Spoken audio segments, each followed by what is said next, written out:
From Tampa Bay streaming news leader, this is ABC Action News.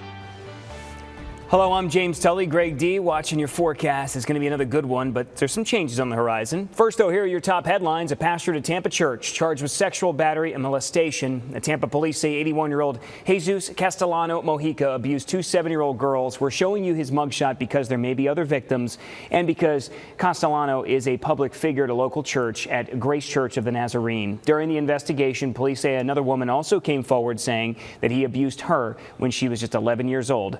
Castellano was the foster parent of the alleged victims. Part of the Riverwalk is going to be closed until 10 p.m. today. This is the area we're talking about behind the Marriott West Waterside Hotel between Fort Brook Park across from Amalie Arena and the Sale Plaza. If you want to enter the Riverwalk, use the sidewalk on Water Street near the Convention Center to access it. The city says the closure is because of a public safety protocol for a fireworks shoot. The Federal Reserve already has plans for several interest rate hikes this year to try and slow inflation. Now, Fed Chair Jerome Powell says those plans could be accelerated. In a recent speech, Powell said the Federal Reserve could raise rates faster than expected, opening the door to a half-point hike. There has not been a single jump that size in more than 20 years. The Fed just raised rates over 0.25% last week for the first time since 2018. Officials said there could be up to 6 more hikes this year. Tampa airport officials were supposed to give us an update on a 21-foot-tall flamingo sculpture today, but it's been postponed. TPA officials announced the art installation in 2020. Today's presser was delayed due to transportation issues. The piece is called Home, and the artist is Matthew Mazzata.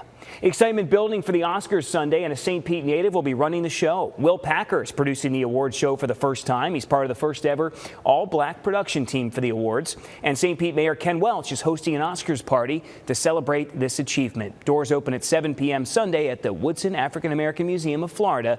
The event will be in their Legacy Garden.